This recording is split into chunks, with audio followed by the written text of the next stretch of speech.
Daud mengumpulkan di Yerusalem segala pembesar Israel, yakni para kepala suku, para pemimpin rombongan orang-orang yang melayani raja, para kepala pasukan 1000 dan kepala pasukan 100, serta para kepala harta benda dan ternak kepunyaan raja dan anak-anaknya.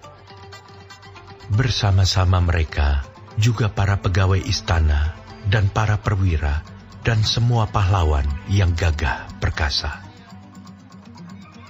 Lalu berdirilah Raja Daud dan berkata, "Dengarlah, hai saudara-saudaraku dan bangsaku.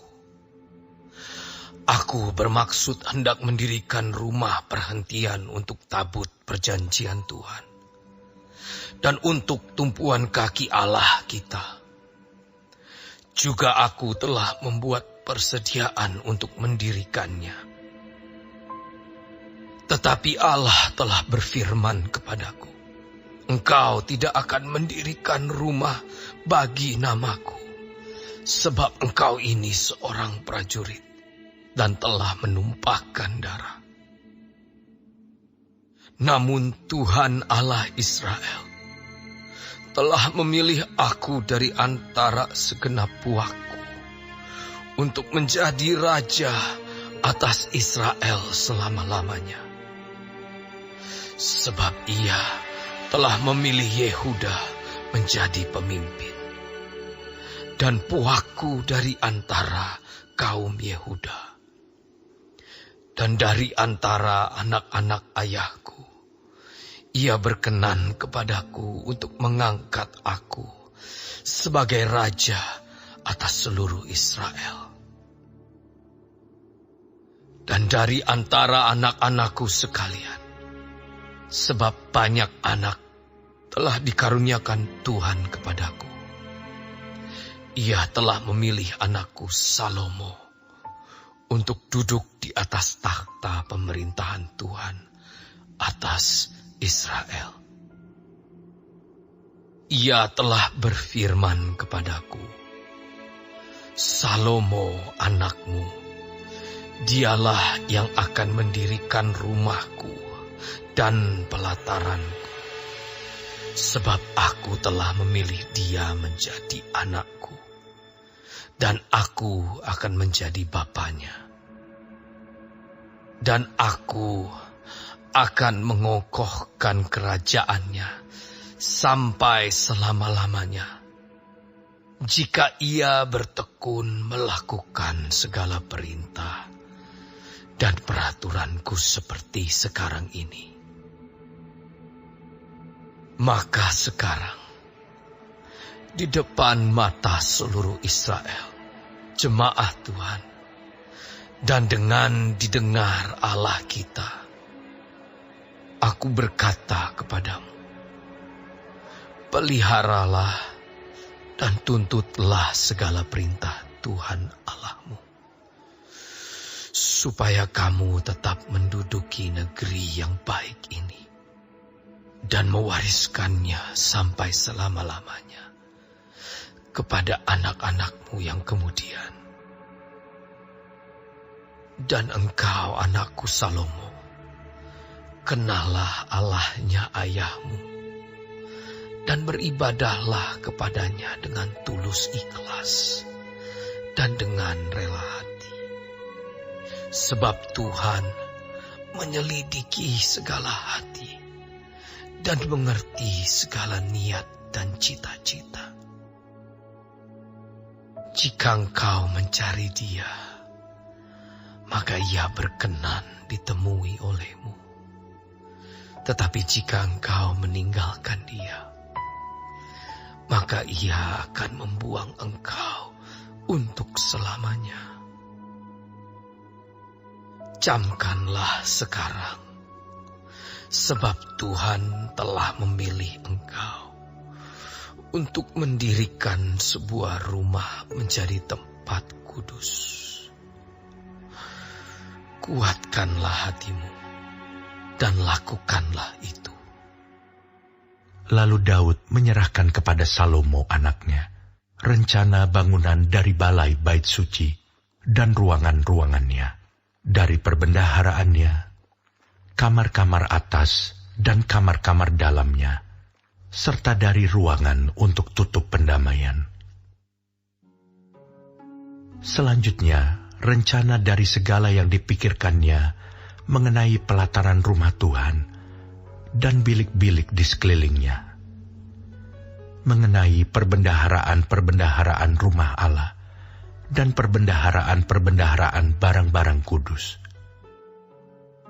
mengenai rombongan-rombongan para imam dan para orang Lewi, dan mengenai segala pekerjaan untuk ibadah di rumah Tuhan, dan segala perkakas untuk ibadah di rumah Tuhan.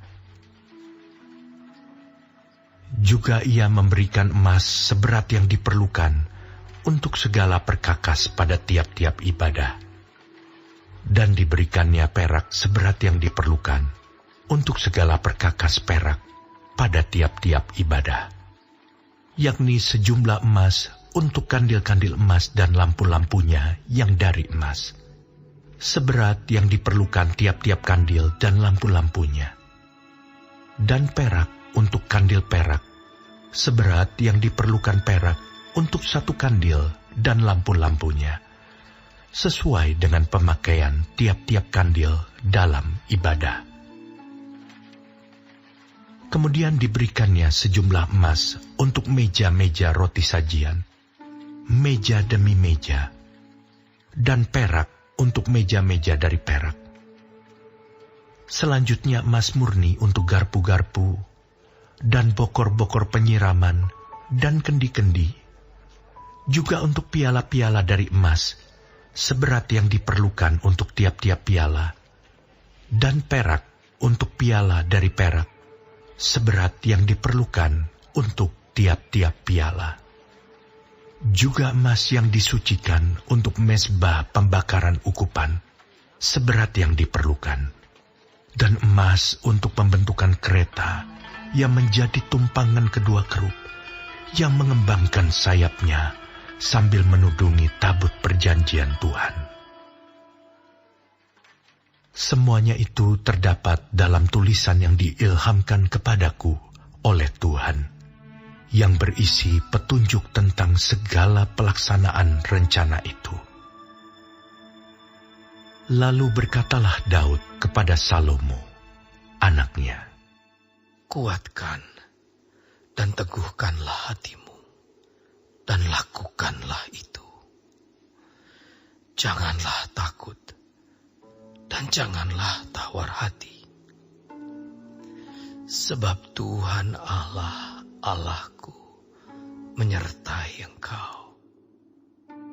Ia tidak akan membiarkan dan meninggalkan engkau sampai segala pekerjaan untuk ibadah di rumah Allah selesai.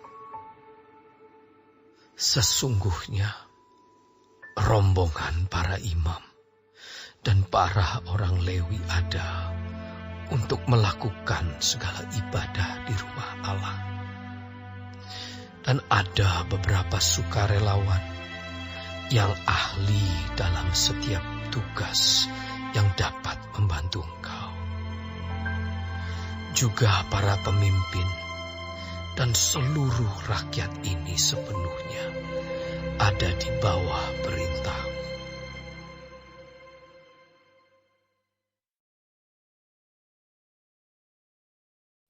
Shalom saudara-saudaraku yang kekasih di dalam Tuhan Yesus. Puji Tuhan kalau kita masih diberi kesempatan hidup hari ini dan mempelajari firman Tuhan dari 1 Tawari 28. Tuhan Yesus memberkati.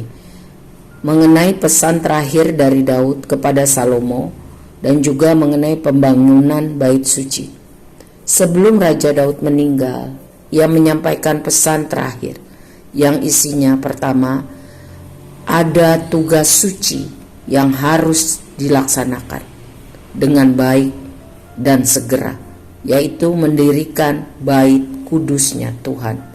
Yang kedua, Daud melaksanakan serah terima jabatan kewenangan kepada Salomo anaknya untuk melaksanakan tugas suci tersebut di atas.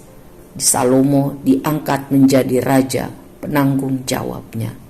Yang ketiga, Daud rupanya telah mempersiapkan rancangan arsitektur bait Allah serta bahan-bahan yang terbaik untuk pembangunan rumah Tuhan tersebut. Yang keempat, Daud juga mempersiapkan tenaga-tenaga ahli untuk pekerjaan tersebut. Dia mau mempersiapkan, melakukan yang terbaik bagi Tuhan. Yang kelima, Daud meminta dukungan para pembesar serta seluruh rakyat bagi pemerintahan Raja Salomo. Jadi suksesi dijalankan sangat baik dan rapi. Yang keenam, Daud memberi nasihat bagaimana caranya memperoleh hidup yang berhasil, yaitu satu kuncinya, dengan hidup setia dan taat pada Tuhan. Karena Tuhanlah yang akan memelihara dan menolong mereka. Percuma membangun bait Tuhan jika tidak hidup mengasihi Tuhan.